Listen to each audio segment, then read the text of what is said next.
We might say as a listener, how do I feel here?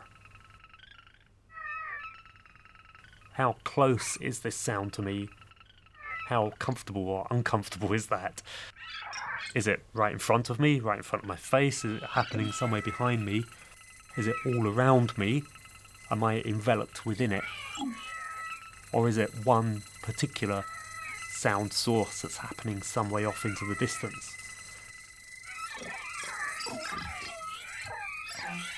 I'm Nick Fells. I'm Professor of Sonic Practice here at the University of Glasgow, and I'm a composer, so I make musical works, and I use an app called Parat Plus, and it allows me to control sound in lots of different ways in my pieces, in my compositions, which are performed live. So I'm interested in immersive spatial sound.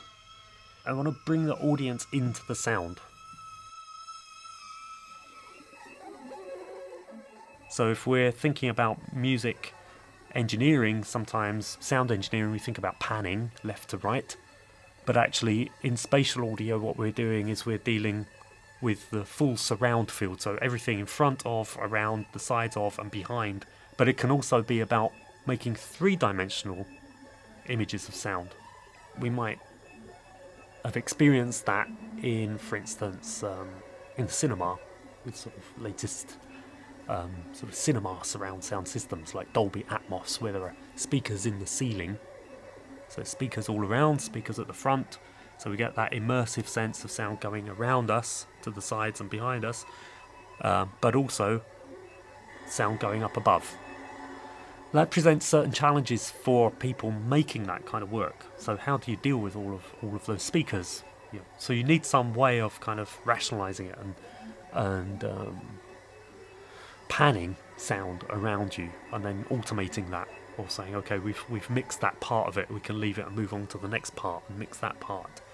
If you're in a cinema and you've got kind of Dolby Atmos, you've got speakers in certain places, but if you're in a different kind of venue, in a club or in a concert venue, you might not have a Dolby Atmos setup. You might have a different setup where the speakers can't be in those locations. You've got to have a different number of loudspeakers and in different places. And there's a system called ambisonics, which is quite good at being adaptable to different environments with different spatial setups. So here's a little synthesizer sound.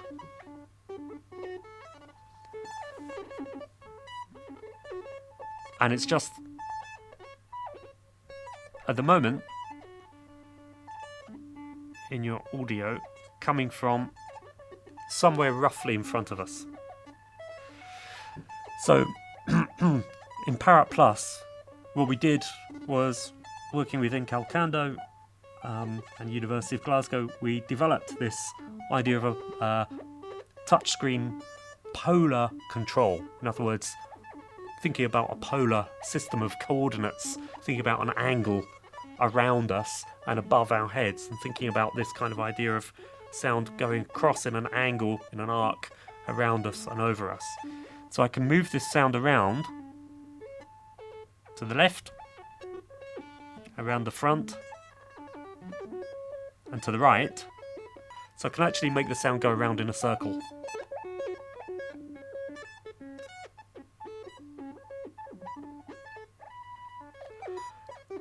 And I can also make it appear a bit closer to me. So it gets a bit louder, or further away. Okay, gets a bit softer. But I can also, like a cone of sound, effectively. So I can open it up. So I can use another finger to open up a kind of an arc. So now the sound is actually effectively randomly dotting around in a range that's sort of more or less from here to here in front of me. And using a second finger and another element in the controller, I can raise the sound up above our heads until it's directly above us. But it's a tighter circle, just up here. Or I can move it down, in this case, effectively to the horizon. What I can also do is put the controller into record mode and actually track my finger movements and record them, and then play that back.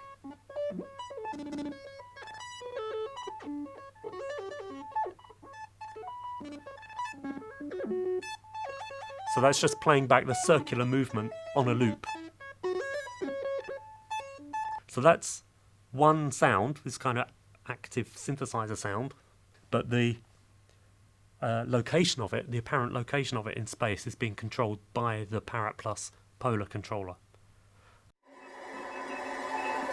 So the polar controller is a different kind of controller to those we might be more used to seeing for spatial sound panning.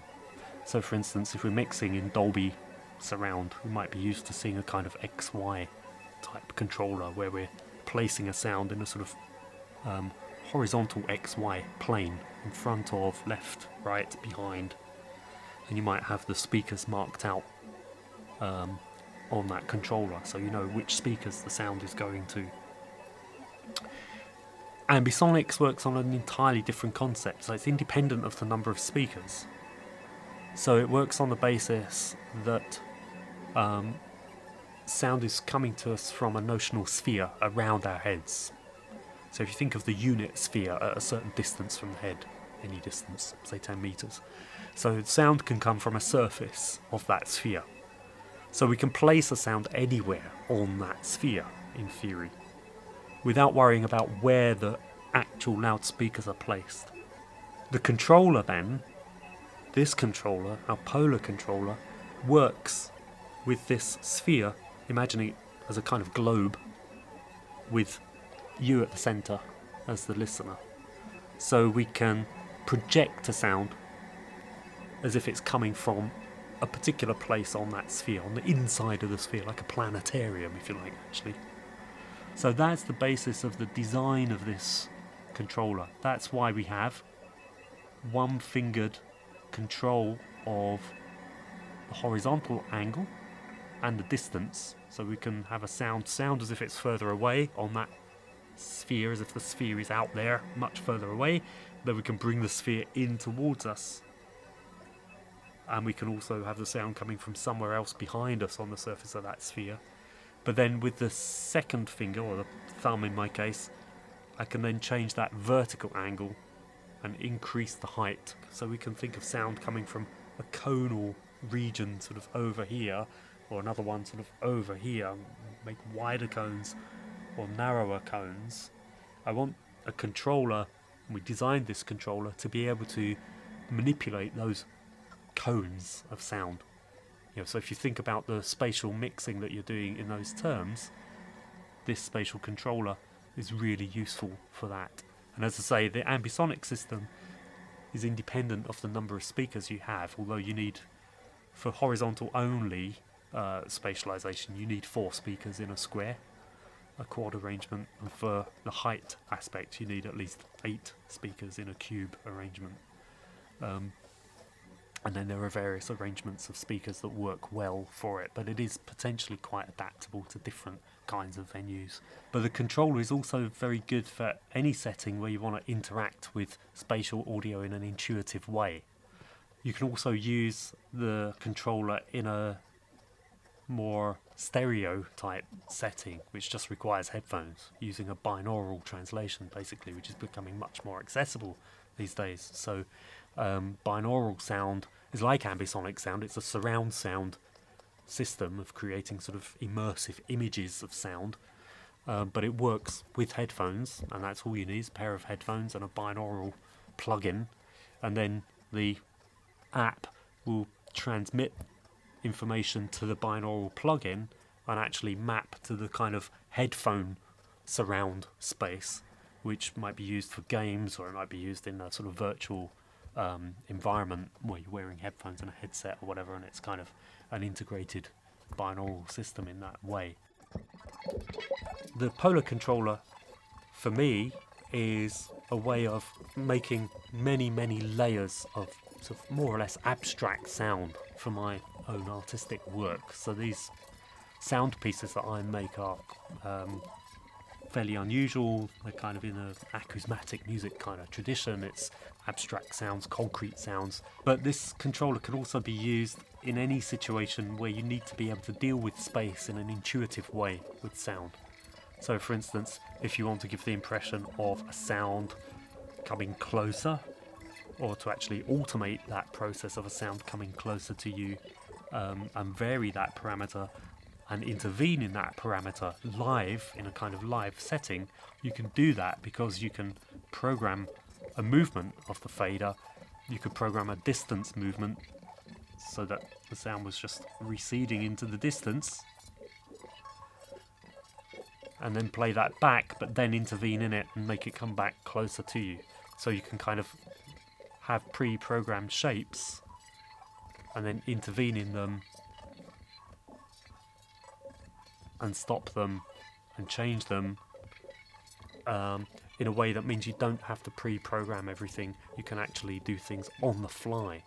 So any kind of virtual setting where you want a more real-time interaction with the sort of proximity of sound objects in the virtual space, this is a kind of ideal app for using in that kind of setting.